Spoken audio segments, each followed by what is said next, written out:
Welcome back sa ating YouTube channel, Dean Arwin TV. At ang video natin ngayon ay tungkol sa HDPE conduit. Malalaman nyo kung saan siya ginagamit pagkatapos lang yan ng napakaikling intro na to.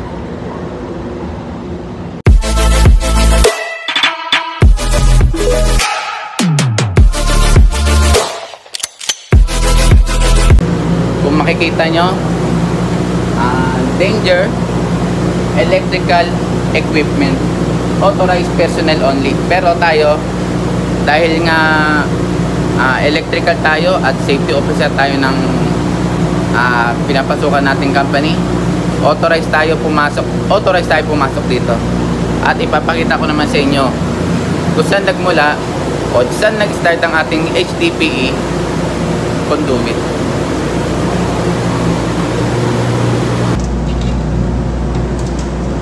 So, ngayon nga, tuturo ko naman sa inyo kung saan nanggaling o saan mag-uumpisa ang ating mga 125 na wire na nasa loob ng HDPE conduit natin.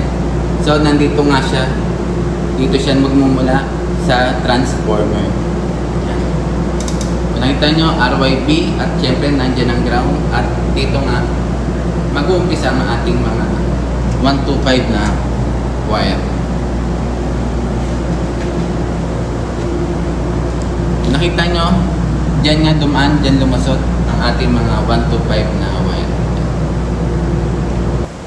So, mula nga po sa transformer, nakikita nyo yung ating mga HDPE.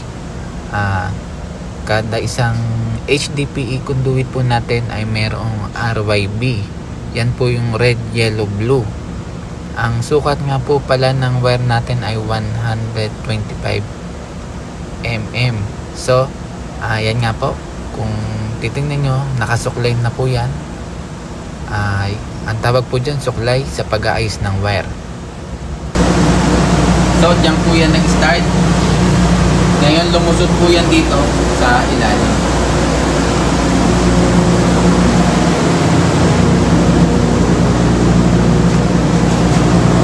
Dyan po, tumaan po yan dyan sa ilalim.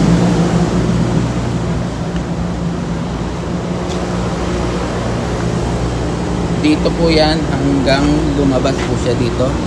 1, 2, 3, 4, 5, 6, 6. Yan nga po yung 6 na HDPE conduit na nagmula doon sa loob ng ating electrical room kung saan tayo gumagawa.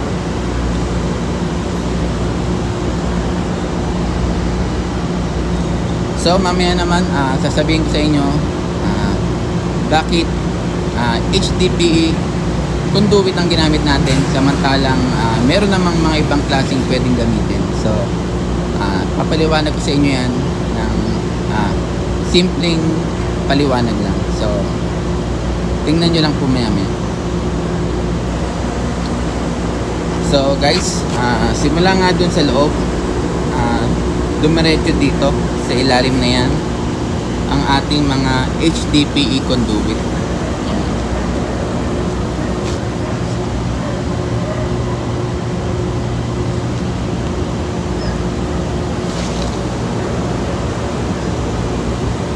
Naka-cable type po ang ating mga HDPE conduit. Ngayon, dumiretso po yan dyan. Dumaan sa ilalim nito. At dumiretso po dito.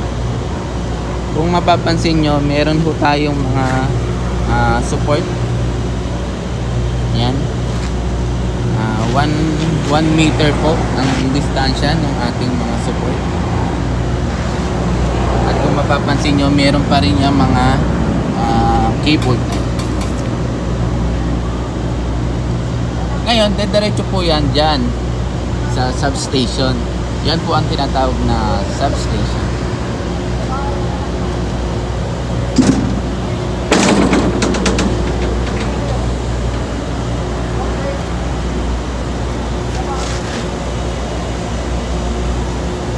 Lilinawin ko nga po pala na ang kada isang HDPE conduit na yan ay mayroong 3 wire.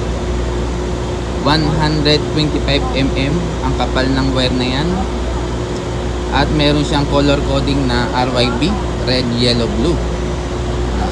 So kada isang ganito ay merong tatlong 125 mm na RYB.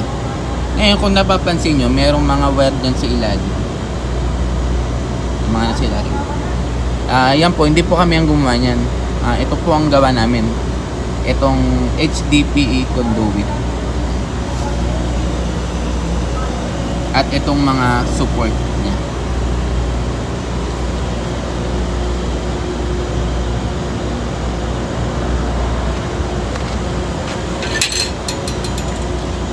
Restricted area, authorized personnel only, high voltage. So bawal nga po pumasok dito, pero dahil nga tayo isang safety officer, authorized tayo pumasok dito dahil dito nga gagawa yung mga kasama natin.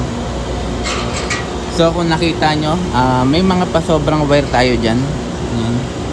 Kasi nga po ay importanteng merong mga pasobrang wire. Mas mahalaga na may pasobrang wire tayo kaysa kapusin ng wire natin.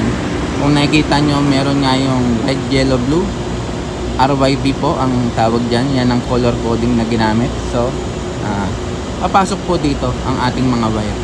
At ang mga HDPE conduit ay dito naman po yan dadaan papunta dyan sa ilalim nyan.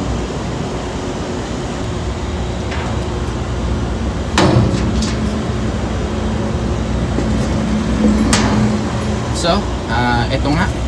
Kung makikita nyo naman dito, ang papasok na wire po dyan ay 250 mm.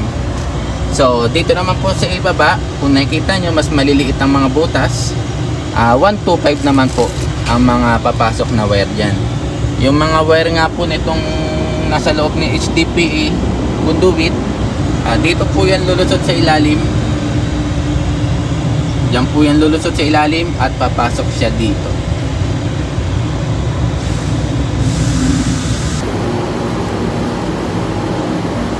So, ngayon naman ay bibigyan ko kayo ng pointers tungkol nga sa HDPE conduit.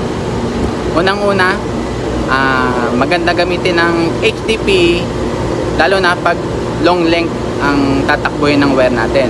Kasi kung sakaling magtutubo kayo at doon nyo padadaanin syempre ang wire, maglalagay pa kayo ng coupling. Pwede kayo maglagay ng elbow. Ngayon, kung sobra naman layo ng wire na tatakbuhin at gusto nyo nang wala nang putol-putol, syempre mas maganda gamitin ng HDPE conduit na ginagamit natin. Isa pa, mas maganda gamitin ng HDPE conduit dahil matibay ito. Hindi ito basta-basta masisira ng chemical. Kasi nga unmatched to chemical nga to ang HDPE conduit. So maganda siya gamitin dahil hindi siya basta-basta masisira ng iba't ibang klaseng chemical.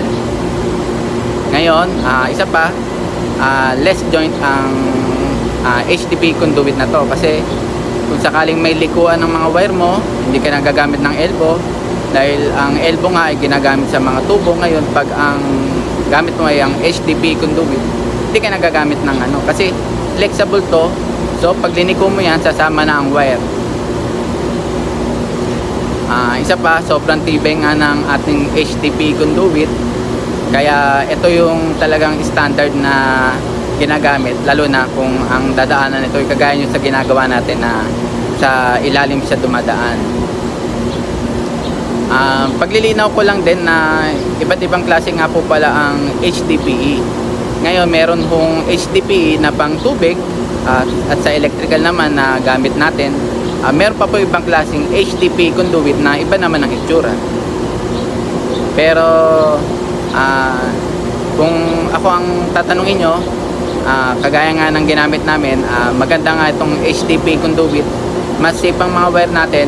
Kagaya niyang nakita nyo, nakarating siya ng substation na ligtas ang mga wire natin. So yan nga yung pointers sa paggamit ng HDPE, kung bakit maganda gumamit ng HDPE. So, yan nga yung maikling video natin. Sana nakapagbigay ako ng konting kaalaman, konting tips, saka idea tungkol nga sa HDPE conduit na gamit natin ngayon. So, paki-like and subscribe na rin ang ating YouTube channel, Dean Arwin TV. Sana'y masubaybayan nyo pa yung iba nating video. Makapagbigay pa ako ng ibang kaalaman sa mga curious tungkol sa paggawa sa electrical. So, yan nga po. Maraming salamat.